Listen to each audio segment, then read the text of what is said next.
Okay, so dear Dharma practitioners, keep your back straight, neck head straight in one line, and be comfortable with your posture. And gently close your eyes and bring attention to this bell sound. And while focusing to the sound, mentally relax your body, relax your mind, and relax your breathing with your thoughts. So do nothing extra. Just follow the sound, please.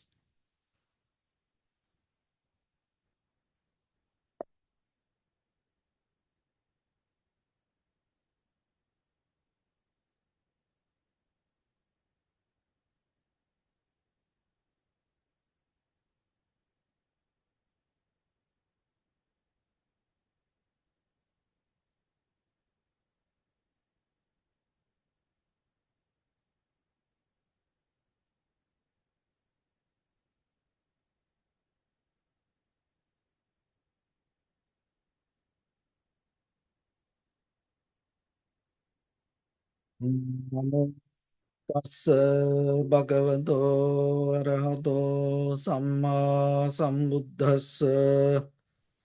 Namo tassa bhagavato arahato samma sambuddhassa. Namo tassa bhagavato arahato samma sambuddhassa. Homage to the Blessed One, the Exalted One, the fully enlightened One. So, dear Dhamma practitioners, before we start our practice session, let's take few minutes to understand why we have to practice meditation and what are the benefits that we can gain and how we can improve ourselves, our conventional life,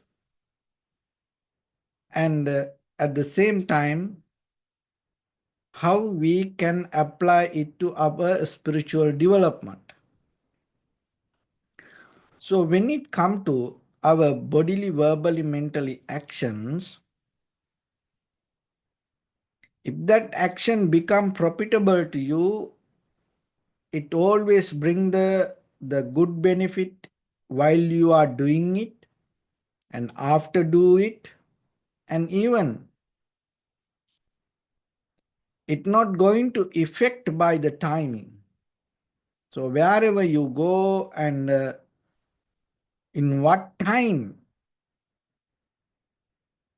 you recall it,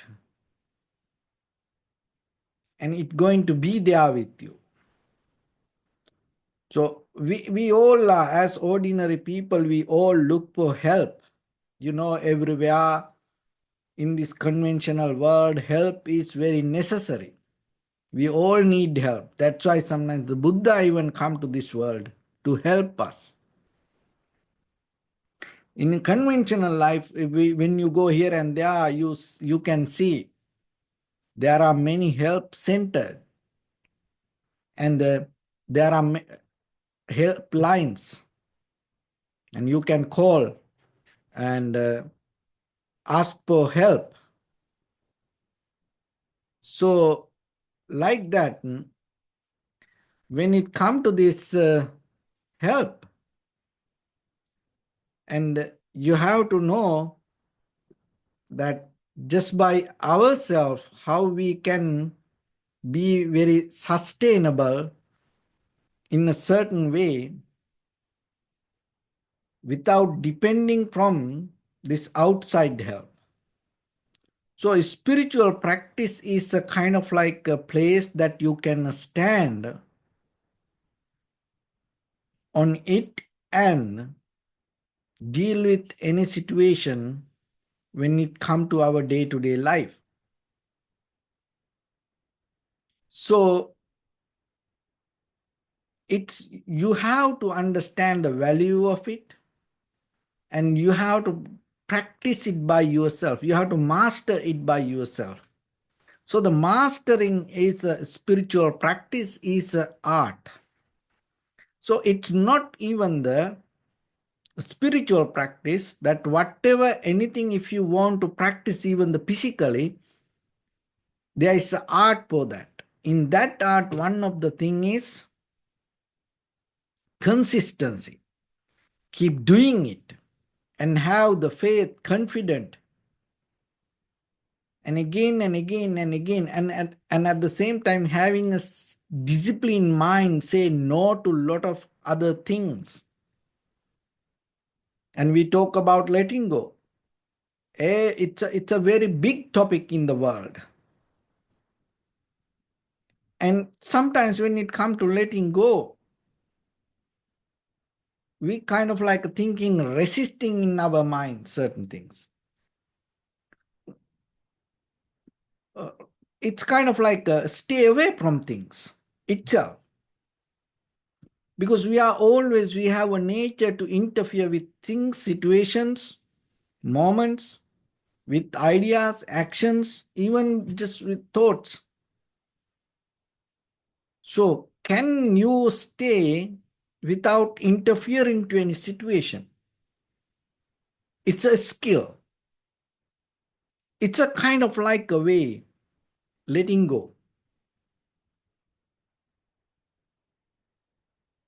So, if you try to resist something, then it creates a kind of like a struggle. Then by the time you get tired, and then you get angry.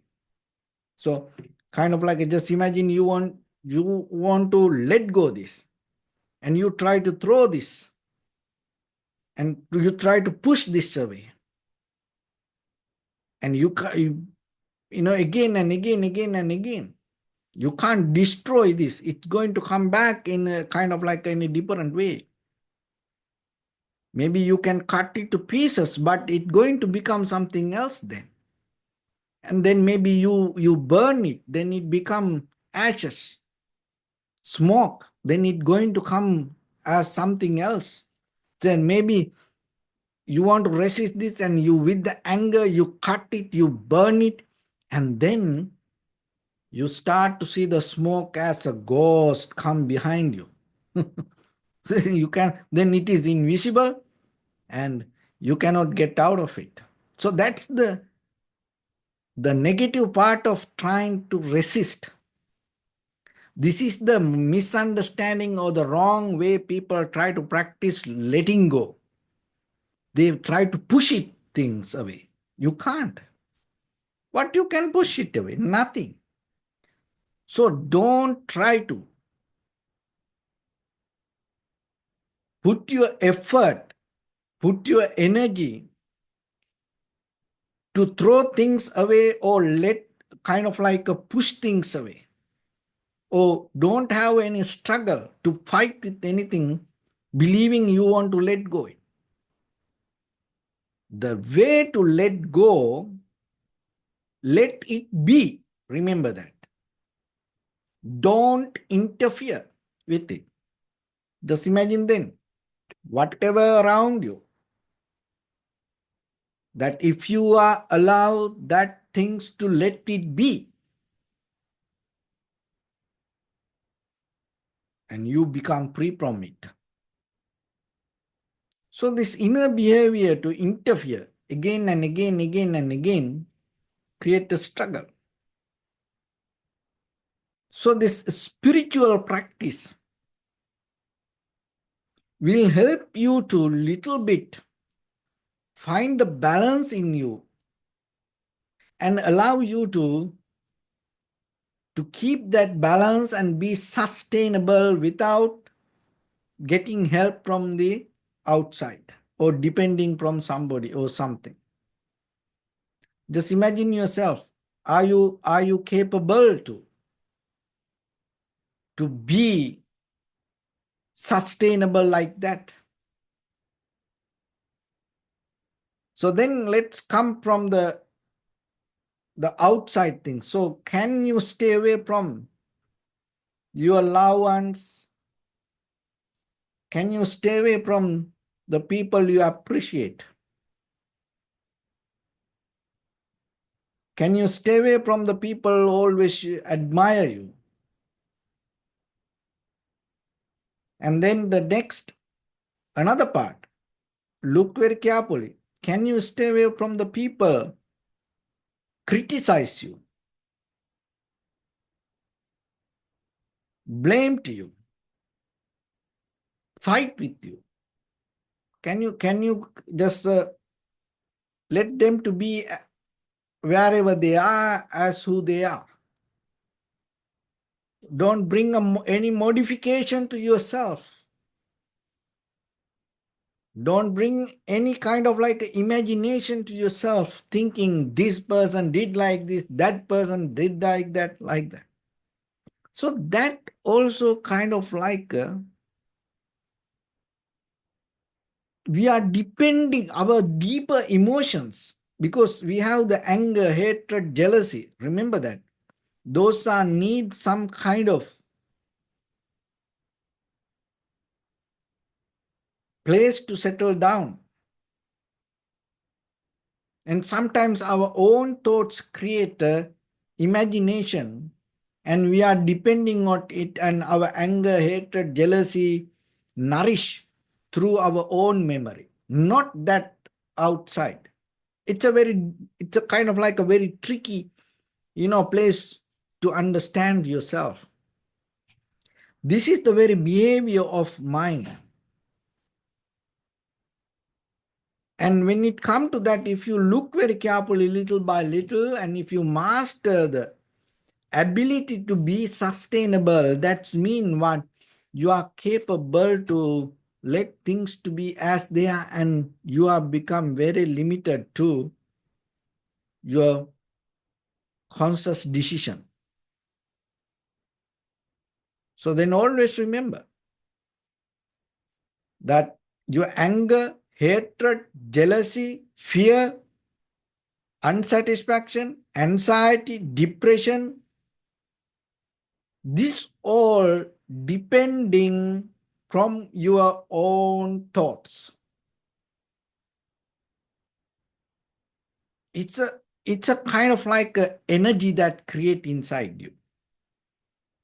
As you know, this when it come to this material, physical world, mental world, everything energy. So your happiness, satisfactions means what? Certain kind of energy. When you increase the energy, you are happy for a certain level. And if that the energy level go higher than ordinary level, then maybe you get crazy. So that also can happen. And when the energy level go down, that's kind of when it become lethargic, lazy, and then unhappiness. So these thoughts generate certain kind of energy. So then you have to understand, when you experience something in you, don't try to focus to outside world, or don't try to struggle with outside things or situations or people. Just be calm little bit and relax a little bit and know yourself. It is a very condition of the thoughts. Because once you change your thoughts, that's going to change. So when you become happy means you have a certain kind of satisfaction. That satisfaction means you have a certain kind of confidence. That confidence means you are capable to settle down. You are very sustainable. And that sustainable means you are anymore just imagine when the very pinnacle of happiness, you are not depending from anything. You become free from everything. Anything you take, where you want to drink cup of tea, and even in the tantric philosophy, that is the one of the major principle. You can practice it, even just a cup of tea. Just imagine sip of water. You have very thirsty, and if you start to think about the water when you are thirsty, you can do anything to get a sip of water. When you want something, when you have a desire to drink a cup of tea or coffee or any kind of soda, if you start to keep thinking about it, what happens? The mind start to go to imagination. Through that imagination, you come to creation. And that creation itself can become. It always up and down. You are hungry when you think about what to eat. Your mind can be hell. Your life can be a hell. And even you go for the lunch or the dinner, and there is a menu in front of you, and you are so hungry, and if you start to think about looking at that menu itself can be a jigsaw puzzle, one of the most difficult jigsaw puzzle in the world. No? That's the nature of the mind. Understand, it is not you. Don't personalize it. This is the nature of the mind, because you have to first understand. Once you understand the nature of the inside, you are very easily you will understand the nature of outside. Ajjattava kaya khayanupassi viharati bahiddava kaya kayanupassi viharati. So once you understand the world within yourself, you are capable to understand the world within outside. So that's why. So what I was telling, how you can practice and understand something. When you start to think what to eat and what to drink and what to do, and you create through your imagination, you create the world. But the thing is this, when you want to drink it, and once you start to drink it, once drop of water come to your mouth, when you experience that moment, you know what happened to you? You become liberated from that imagination. Experience through your senses, through your tongue, eyes, nose, ears, skin. When you experience something exactly to the 100%, or when you come to the very pinnacle of moment of experience, you can try it. Because otherwise, just listening, you cannot understand this. You have to try it and you have to experience yourself. This is a kind of like an experiment. This is where you get the spiritual taste, because you have to have some kind of taste to practice. Otherwise, it make you kind of like a very dull, lethargic, lazy, kind of like a very low energy person, grumpy mood. No, because this experiment give you deeper understanding, a part that you never saw in your this body and mind. What happened? When it comes to the very pinnacle of moment of experience, you cannot, your imagination, you drop. It's a kind of like a moment of liberation, because this imagination is the key. Take us to creation or the samsara. So once your mind liberate from imagination, that means that is where your present moment. Once you really connect to the present moment, your imagination drop. Then you become free. So that's where your experience, moment of experience,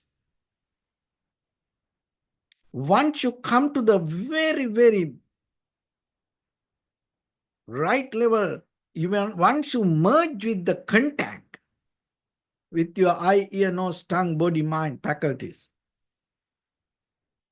in that very moment, your imagination drops, and in that very moment, you become free from the desire to find the satisfaction. You have the, just imagine you are so thirsty. So try to understand this. That's why I'm trying to, again and again try to tell it to understand. So you can apply it to your eye, ear, nose, tongue, body, mind, or any desire in your life. Okay. So if you don't drink the water, you can travel from here to the other side of the world looking for water. Keep running here and there, and you can do many things. You can do many harm to other people. You can, kill people. You can destroy things to get that what you want. That's what we do. But the thing is, once you come to the very moment of experience, what happened? It dropped the desire to find the satisfaction.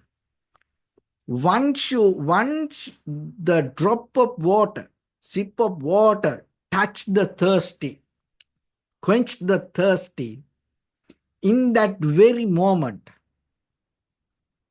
you become free from the desire to look for water. Anything. Then just imagine when you want to look something, when you want to see something, once you come to exactly to that moment, your desire go away. That is where the satisfaction comes. Ear the same, the skin the same, contact. Once you look for the contact, physical contact, and just looking for a partner, where the people go here and they are crazy, and half of their life they spend so much energy, money, that everything they spend, look for a partner.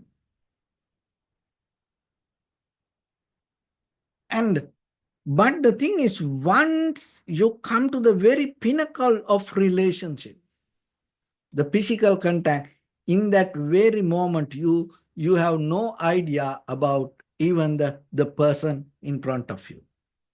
You drop that all. Holding that memory, you cannot reach to that pinnacle. So that is why it says,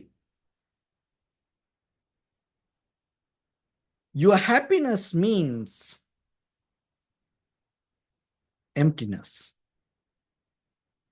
When you really become, look yourself, when you really become happy in that very moment, it's empty. With something next to your happiness, you cannot be happy.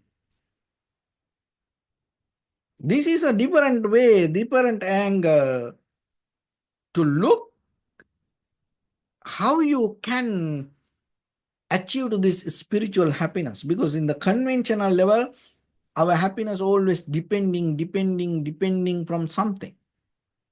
We think when we have something, we can be happy.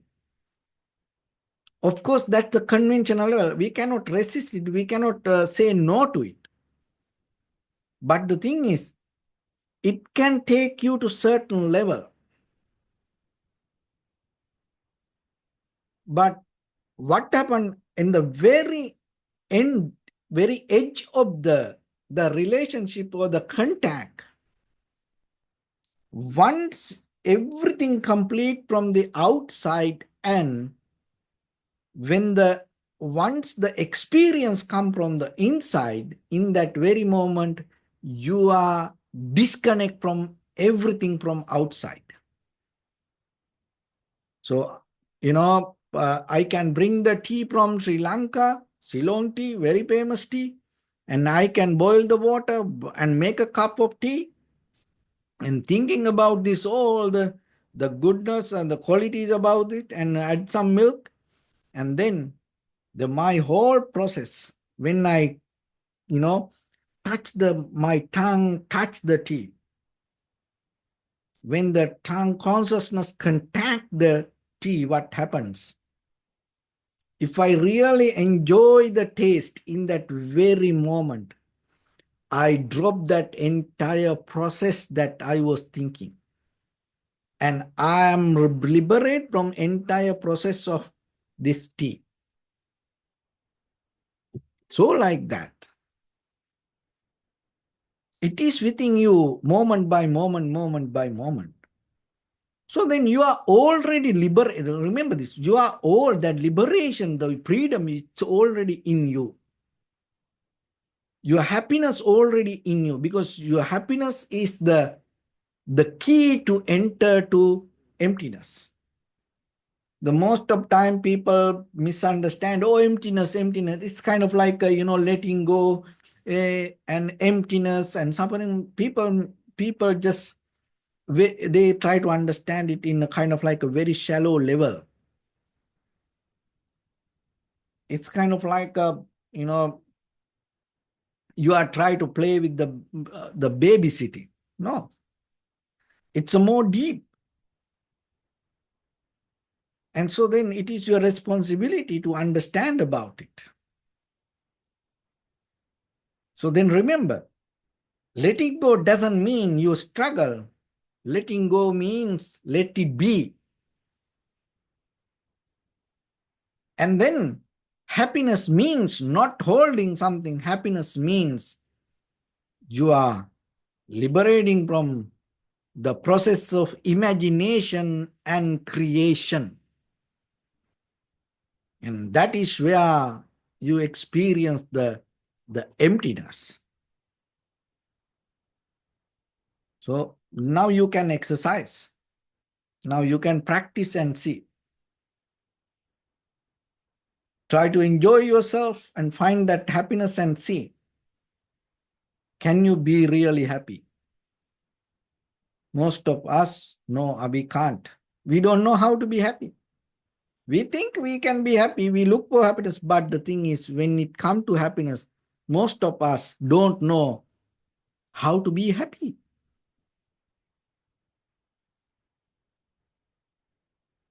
That's the thing. I give a very simple example. Every day, you do your hair, you do your makeup, and certain time period you can do your nails, and sometimes you can, make your costumes, your cloth, your garments, but you don't know really how to do it 100%. You know how to survive. Just imagine if you are the world best hairdresser, if it is so, when a very special occasion come, you not go to another person. And you're not asking help from another person to do your makeup. Like, when it comes to special, like when you go for a wedding or party, any graduation, or kind of like a situation, people go to salon and they get the help from others, even wearing a sari or wearing a suit. They don't know sometimes how to do. They need the help from somebody else. Why? Even though we know how to do it in a certain level, we don't know how to do it 100% perfect. The same thing with happiness. You look for happiness, not in this very lifetime. Remember, in the samsaric journey, you keep looking for happiness, happiness, happiness. I want to be happy. I want to be happy. A lot of people try to be happy. Every day, everywhere, everybody look for happiness and satisfaction. Look that you spend so much money, energy, time, and you create certain, environment, people to be happy. But what happened most of time? People fail to get the best out of that. And the most of the happy moments end with unhappy situations. Why? Because we don't know how to be happy. We don't know how to enjoy. in a very conventional level. So then apply the same understanding to your spiritual level. Take that understanding to your next level for your spiritual success. What is that? That's mean when you become really happy, your mind come to certain freedom. Your mind not depending from outside. It's very sustainable. In that sustainable mind, you have only emptiness. Because the mind cannot be happy depending on thoughts. Mind cannot be happy depending on any kind of forms. Mind cannot be happy depending on any kind of names.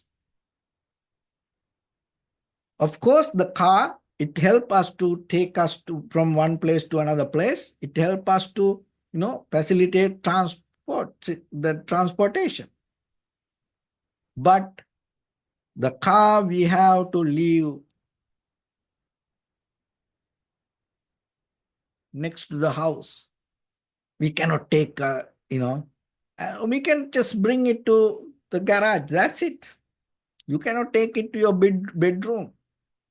You cannot take it to the living room. Same like we can bring the world to this much closer. But from this place to inside, you cannot take anything from this world. Beyond this, the outside layer of your eye, you cannot take anything. Only you can take whatever the sound to the very, very, very next to your ear. You can bring anything to whatever the food, only to the tip of your tongue. Any aroma you can bring only itself to the tip of your nose. Any relationship, any person, any partner, remember this, you can take only to this skin level. That's it. Beyond that, you cannot take them. Beyond that, your mind deal with your own imagination. That is where the world become crazy. So then remember, you think you are enjoying the world. No, you are enjoying your imagination. You enjoy your memory. You enjoy your mind. You enjoy your names and forms. Not the world. Of course, the world ignite that. We need that. This is the process. This is not about a right or no. This is the very nature. This is what happening within us. This is the inbuilt system. So then what you need to do, just understand it. Just understand it. And then that understanding will guide you moment by moment, moment by moment.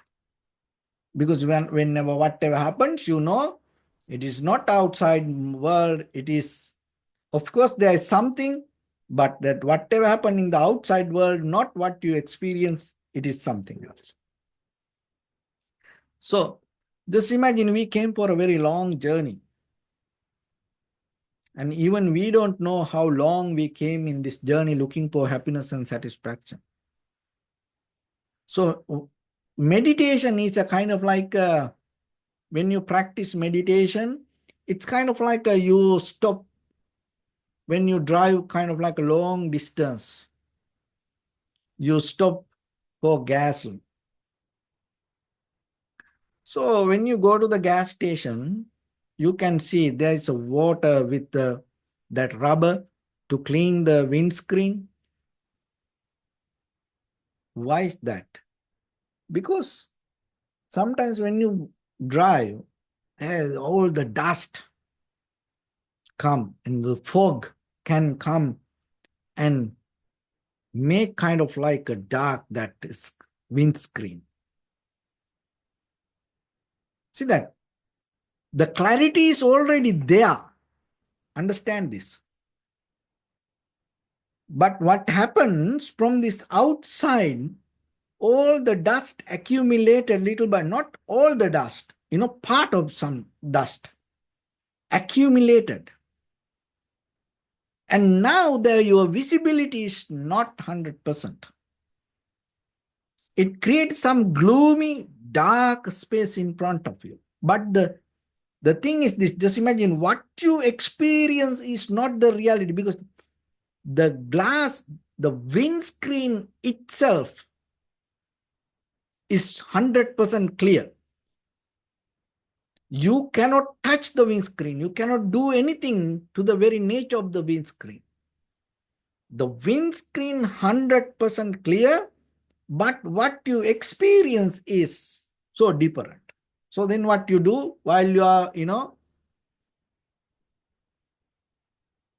filling the gas, you take that rubber and you clean the windscreen. Once you clean, if you don't wash the car, you clean the windscreen. Now, once you clean it and once you, brush it, it's the clarity is there. You're going to see it very clearly. See that? You didn't do anything with the windscreen, the nature of the winds. What you did, you cleaned the outside. You took out all the accumulated dust. So practicing meditation is kind of like that. You're not going to do anything to your mind, because the mind itself has the clarity. You cannot touch the mind, because you are the very result of mind. This moment of experience, your conscious experience itself, the mind, you cannot touch it. You cannot change it. But what happens? Through this journey, we accumulated a lot of dust. That is what we call the memory. And that the most of the memory is nothing wrong. Memory is a very important part. The memory is very valuable. But the thing is, we accumulated a lot of unnecessary memory. That's the case. That why it happened? It happened because of our improfitable skill. If you have the profitable skill, you always accumulate the good memory, because the accumulation is a natural process. It's going to be there. Memory is going to be there. You don't need to memorize. Memory is a part of your life. Our life itself become like this because of the memory. We are itself the memory. You don't need especially to memorize. It's already there. So as you know we have a physical memory, and even the bloodline, we have the memory in our blood. And as you know, the DNA, it has a memory. It's not you consciously, I want to memorize it. No. Even just imagine your urine itself have the memory, and all this, the head to toes, entire physical things have the memory. Even just a piece of hair, very tiny part of your skin, your saliva, memory. This everything memory. So you don't need to specially memorize. But the problem is this, that we hold unnecessary things to us, and most of our memory is not kind of like valuable to us, not profitable to us. So practicing meditation means what? The very first level, we have to slowly clean this and allow mind to accumulate the good memory. So when it comes to the meaning of the meditation, and it's called the sati. The sati, one of the meaning of the sati means the sati is the Pali word. The sati means the memory. So your mindful means you know it. It's kind of like recollecting, remembering.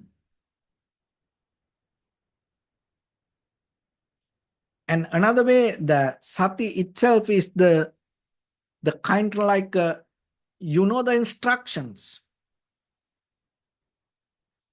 For the sati, another one, that what you know is you do, that is what your dharma. So the dharma also we call the sati. And the teachings also we call sati. Why the teaching we call sati? Because once you know this is right, this is wrong, this is good, this is bad, you remember that. And then you perform it.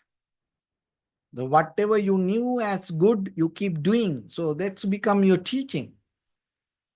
Dhamma, all the Buddha's teaching we learn, and after that we do it. To do it, you have to memorize it. So then when it comes to meditation, you have to remember that your imagination, your creation, detach you from the reality. So then, the very moment of experience, you be with it. When the mind go here and there, you know you are practicing meditation, you are observing the inhalation, exhalation, and you be with it. So you memorize that what you are doing. You don't forget it. So otherwise, you start to practice meditation, and after a while, your mind somewhere else, whatever happened yesterday or what you're going to do tomorrow, or then the mind come in the rumination. So that is out of memory. Why? Because you forget that what you keep doing. Recollecting means that your actions, that whatever you have done, you know what you have done. That gives you a confidence. Remembering give you a confidence. It's not never going to take you to any doubt. And if you know the instructions, then that's why every day we have to tell, observe the inhalation, exhalation in front of your nose and upper lip area. Don't interfere with the breathing. Allow your inhalations, exhalations happen itself. So that's instructions. But the thing is, you forget it. And you sit like this little bit, and then by the time you start to do, consciously you start to breathing. See that you forget the instructions. So what are the instructions? So allow your inhalations, exhalations happen as it is, but you forget it. And then when it comes to keep your back straight, neck head straight in one line, shoulder back. And then by the time what happened? Little by little, little by little, you crooked. You forget it. And Dharma. And you know what is right, what is wrong, what is good, what is not good, what is profitable, what is unprofitable. But sometimes situations come. The inner current overtake that what you know. Teaching whatever you learn, you forget. So the sati means then 24/7, you know what you experience. More than the outside imagination, you have the introspection to see what you experience. When you do that, what happens? Just imagine you are in the middle of the ocean. From the far away, when you see the land, you're not going to see the beach, sand. You see the mountains or big rocks or the trees or kind of like that. From far away, you cannot see the very particle of sand. But it's there. But the land and the sea merge most of time with the sand at the beach. It's smooth, very comfortable, shiny, clean, beautiful. But what happened when you come closer, closer, closer, closer to the land from the ocean? What happened? What you going to see? That from far away, whatever you saw, and it going to that vision is going to become, that landscape going to become more clear, more details. Just the mountain, maybe you saw all the blue, the green, or with the clouds, or kind of like, but now you come closer, closer, closer to the land, and now you see the details. And once you come to the beach, and now you see this dusty sand, shiny particles.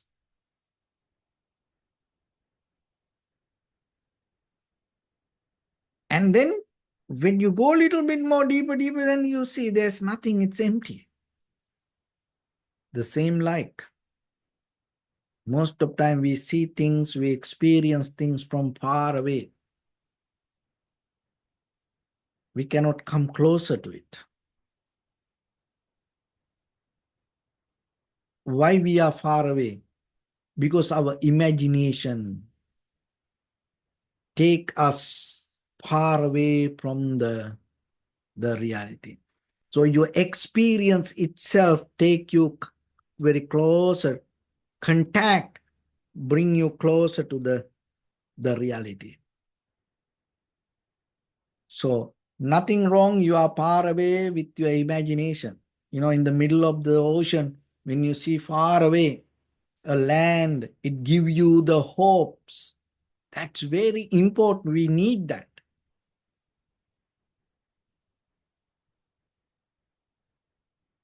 That hopes bring us to the land.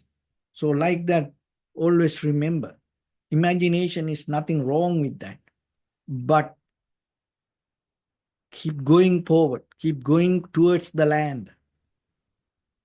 Master yourself and practice little by little, little by little. Don't stuck on the middle of the land, just be with hopes, only just enjoy the landscape far away. No, come closer. Experience it. Observe the contact and reality. See what you experience. And then you will see in the pinnacle of your experience, it's emptiness. There is nothing else. So with that, let's get into practice a little bit now. Your right palm on your left and neck get straight in one line and be comfortable with your posture. So bring attention to your body and scan head to toes yourself and say Sopatveva, or may I be well and happy 3 times.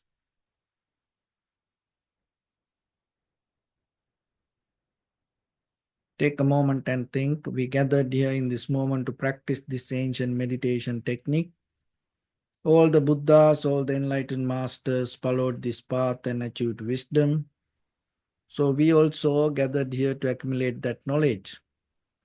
In this moment with this sitting, may my body become more comfortable. May my breath be more smooth. May no difficulties come to me. May all the success come to me. Also think for a moment, this is the last moment we're spending in this very lifetime. and detach your mind from all your past memories and as well as any kind of future thoughts. Just try to remain in the present moment, observing the sensation of your inhalations and exhalations. So, in the beginning, deeply and gently, breathe in, breathe out 3 times and find the sensation, please.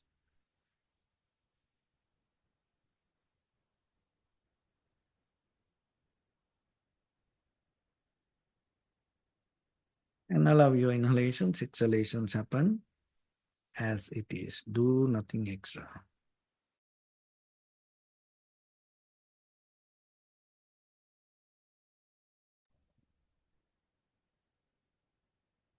Bring your attention to your body, please. Observe your posture.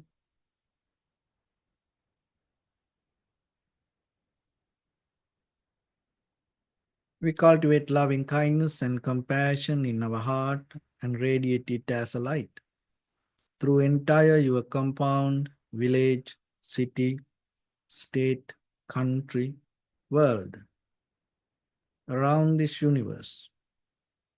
Also, as far as you can, through galaxies, other planets, stars. Reminding yourself like this. With clear intention, mentally repeat after me.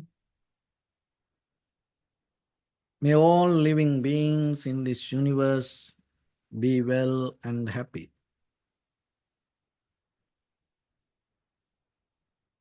May everyone be happy and safe, and may their hearts be filled with joy.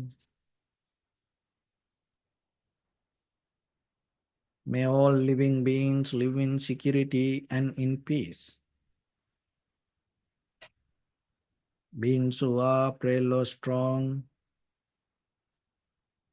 tall or short,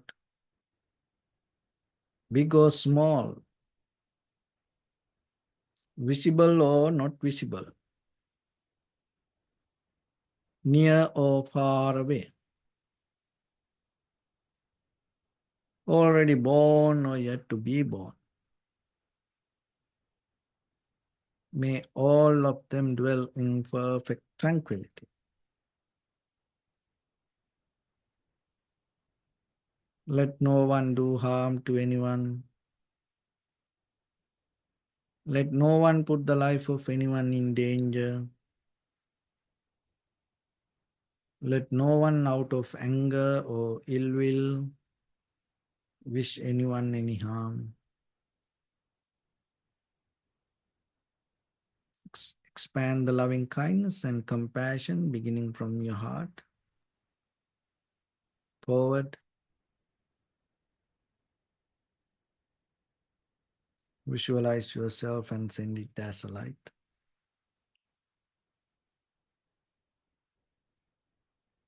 to your backside,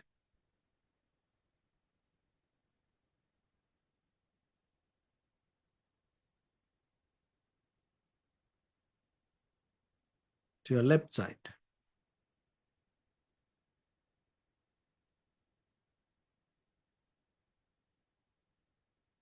and to your right side.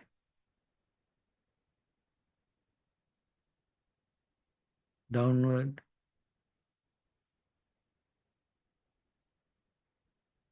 and upward.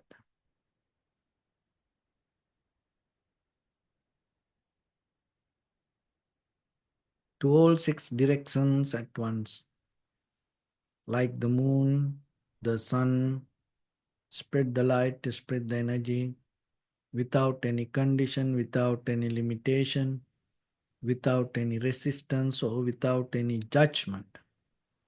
Let your heart to shine with the loving kindness and compassion from the bottom of it, with the maximum effort to the highest, wishing yourself, may all living beings in this universe be well and happy.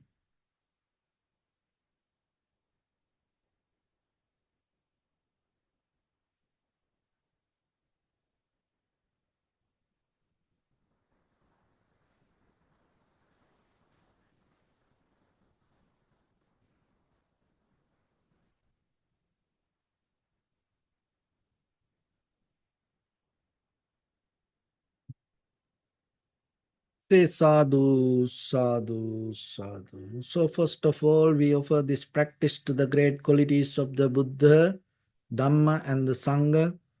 Also, by the power of this meritorious deed, may all of us attain to the supreme bliss of Nibbana.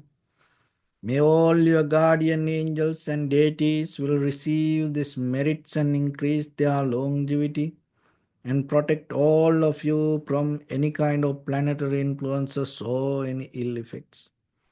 Yattavata cha me sampadang punya sampadang sabbe devanumodantu sabba sampatti siddhya sabbe bhutanumodantu sabba sampatti siddhya sabbe sattanumodantu sabba sampatti siddhya.